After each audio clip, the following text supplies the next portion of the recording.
will be talking about ethics. Hi there, my name is Dan Butson. I will be talking about ethics in information technology, especially from a software development standpoint today. The current issues I have came from a book by Moore in 2005. And it's very important to say this is from 2005. This is 16 years ago. Because the issues he talked about were disinformation, were addictive user experience, and were about personal bias. And all three of these have started to really become big issues today. You look at election cycles, for example. Disinformation has been a huge issue where you as an IT developer, in my case, have to decide, at what point do we stop the disinformation? At what point can we stop the disinformation? At what point is it ethical? And even as people, how do you prevent yourself from having the bias and putting out your own biases in your work? This is stuff that has not been gotten rid of at all. It's only been exacerbated as technology has expanded. A more concrete example is for the addictive user experiences is mobile gaming. As a mobile developer, at what point is it unethical to put in things like microtransactions that become more addictive, that are preying on children, for example? I've heard of people who spend thousands of dollars on these games, and profit is great, but as a developer you have to be thinking, okay, when do I stop? You look at another example is the author of Flappy Bird, when that became a huge thing, actually stopped his production and took it off the store because it was too addicting to people and it was causing problems, and he did not feel that was ethical for it to keep being on there. My interviewee was Mac Butson. He is a technical lead at CDW. His biggest current issues involve data breaches.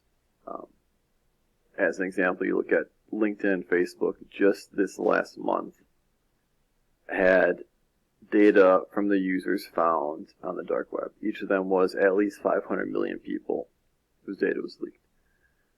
This is not a good thing, and it's made worse because those two companies likely knew they had a data breach.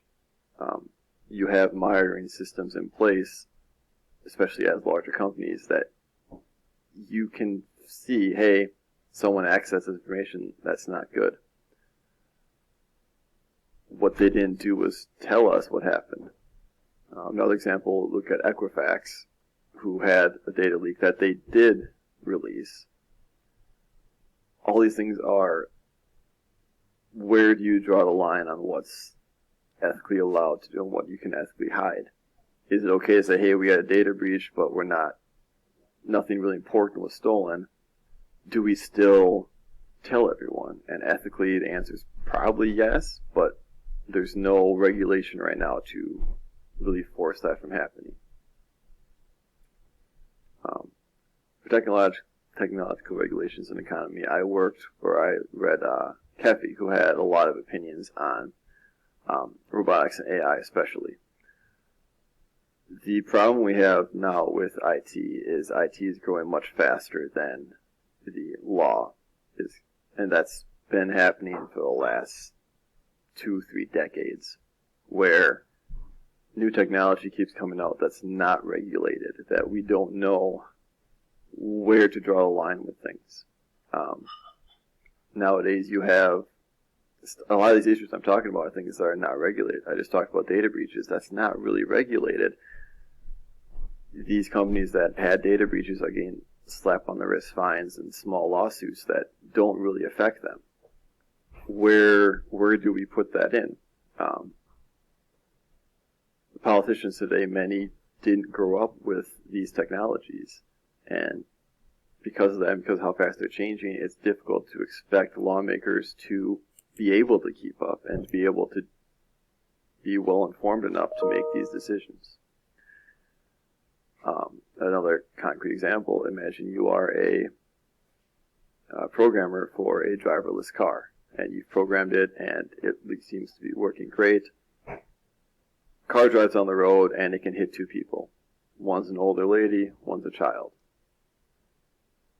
It has to hit one of them because of how it's going. It can either veer off or keep going straight. It's going to hit one or the other. What do you make it do? As the programmer, you have to make that decision, and it's very difficult to do, especially because from a regulation standpoint, you don't know if you're the one who's going to get in trouble for making that decision.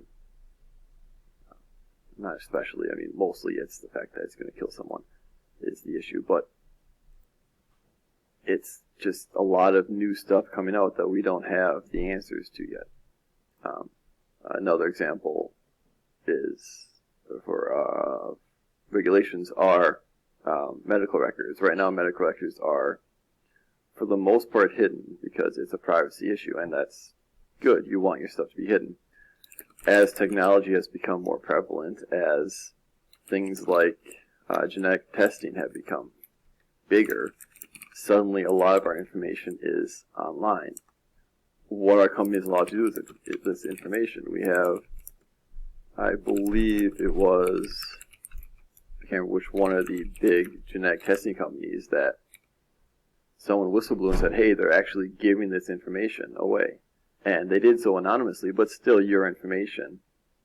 What do we allow people to sell? What do we allow them to actually do stuff with? And there's no regulation for that yet. It's still in the process of being made because we don't know the answer. Mac's big issues on regulations and technology were were with, again, disclosures. What regulations do you put to make people say, hey, we had a data breach, we need to tell these people. And even as an individual person, if you find a data breach, do you whistleblow and say, hey, this person or someone stole these information?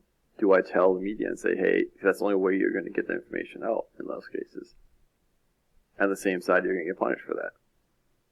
You look at someone like Edward Snowden, for example, who very controversially released a lot of data that he obtained.